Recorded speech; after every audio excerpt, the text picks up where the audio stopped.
Hey everybody, this is Chapin. I'm here to make a video to tell all of the lesbian, gay, bisexual, and transgender youth who are still in our schools that it definitely gets better.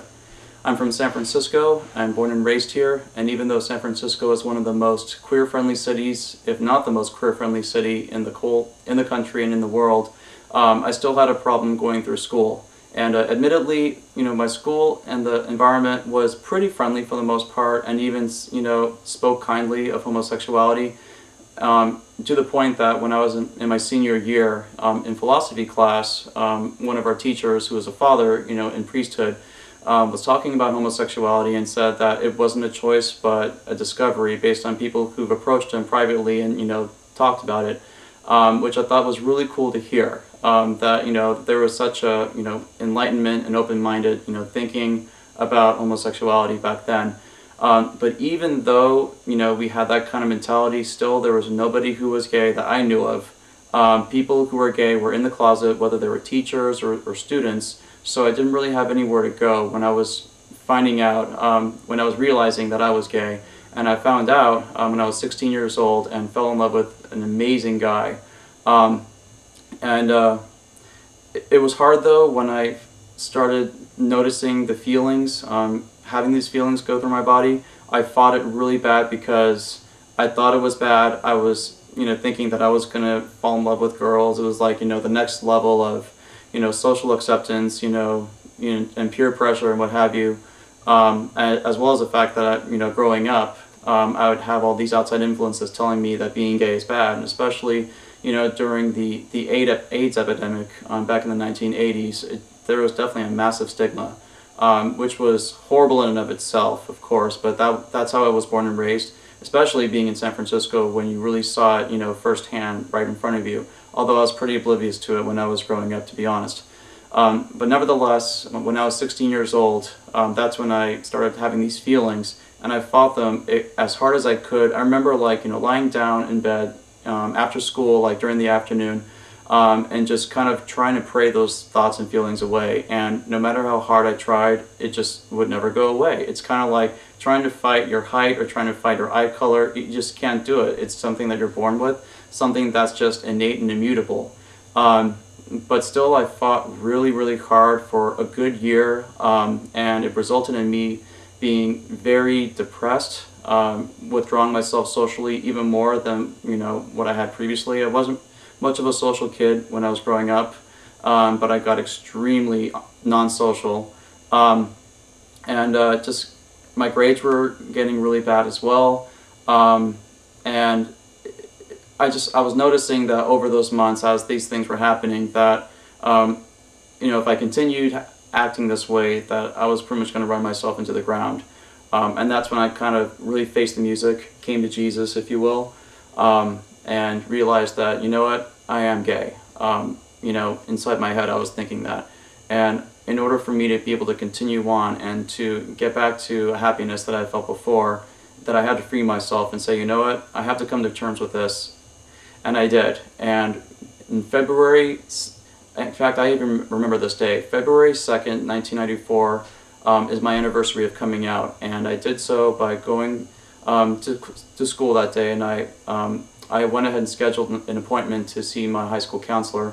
And so he was the first person that I told. And I remember the moments when I said that I was gay, and it was just hard. My face was like going into contortions, and it was kind of crazy. I was crying. It was hard, but at the same time, the crying was very cathartic. It was like a waterfall finally coming over the dam that I've been building up for the past year. And then it seemed that every day after I came out to my high school counselor, I came out to another person who I was close friends with. So on Wednesday I came out to my junior high school prom date. Thursday I came out to someone else. Friday I actually came out to the person who I was in love with. He had no idea, or I actually think he may have known about this for a number of months, but it was one of those unspoken things. People can kind of feel people out pretty well. And then the following Tuesday I came out to the guy I fell in love with, in the sense that I told him that I had really strong feelings for him. Unfortunately, that didn't really, I guess, that didn't really go too well, unfortunately. That was actually the last time we spoke. and that was extremely hard too. So not only was I dealing with, the fact that I was gay, I had no idea what I was going to do going into college, but at the same time, now I'm feeling this real loneliness, this despair, this blackness, because, the person who I loved, obviously didn't have the same feelings because he was straight. But despite all that, despite the fact that it was extremely hard to go through, the next couple of years were kind of like a phoenix rising above the ashes. I went to college over at San Francisco State University, and that's when I finally started to immerse myself in gay culture. Being in San Francisco, I think, was very, very helpful for me, because I'm right here. All the gay people were here, or a lot of them were. And so I was able to quickly develop really good social skills over the next couple of years. I joined a great gay fraternity called Delta Lambda Phi. They're still around. Depending on where you go to college, they may have a chapter over there. And there's probably other gay fraternities that are out there, like Sigma Epsilon Omega. Once I graduated from college, I got myself involved with various different organizations. I'm part of the San Francisco Frontrunners. Basically, we all get together and run on Saturday mornings, which is really fun, a great way to start the weekends. I'm also with the San Francisco Gay Men's Chorus, and they're just such an amazing, legendary group of people and organization that has made so much change over so many decades and still continues to make change. I was with the San Francisco Fog Rugby Football Club. In fact, this is my Fog Rugby shirt, and the Fog is very famous for having Mark Bingham be on this team. And as you may know, he was a passenger on Flight United 93 that went down instead of hitting his intended target, and people think that Mark Bingham was a hero. The Fog has shaped me for a number of years, and if it wasn't for the Fog, I wouldn't have developed a videography skill that I have today, and the fact that I'm making this video now.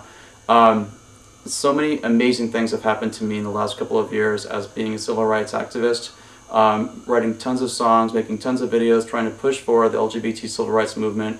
And things are going to get so much better in the next like 5 or 10 years, and even like 20 or 30 years with all the work that we're doing in creating extreme change that's out there. Someday you're going to be able to get married to the person who you love. You're going to be able to serve in the military and be open about it. You're going to be able to, if you fall in love with someone from another country, you'll be able to keep that person here and, through the marriage rights. And so on. So many rights that, we are entitled to have that we don't have today are going to come to us because of all the work we're doing. So it's going to get tons better because you're going to be able to, find people, find organizations as adults. As adults, we're a lot more mature. You don't have the brutality of kids that are out there. But also at the same time, we're at this amazing moment in the LGBT civil rights movement. And it's going to get better in the sense of we're going to have all the legal equal rights very, very soon. And that's going to be so monumental. So if you're watching this video and you're a kid that's gay, lesbian, bisexual, or transgender, just keep on going. It's going to get a lot better. It may feel really hard at times, but you're not alone. Everyone has gone through this, or a lot of people have had very similar stories that you have. And I hope that you're able to watch all the videos that Dan Savage is collecting, favoriting all the videos on YouTube for the It Gets Better project. And Dan Savage, I think you've had an absolutely brilliant idea. I think it's one of the most brilliant ideas I've ever seen come through within the civil rights movement.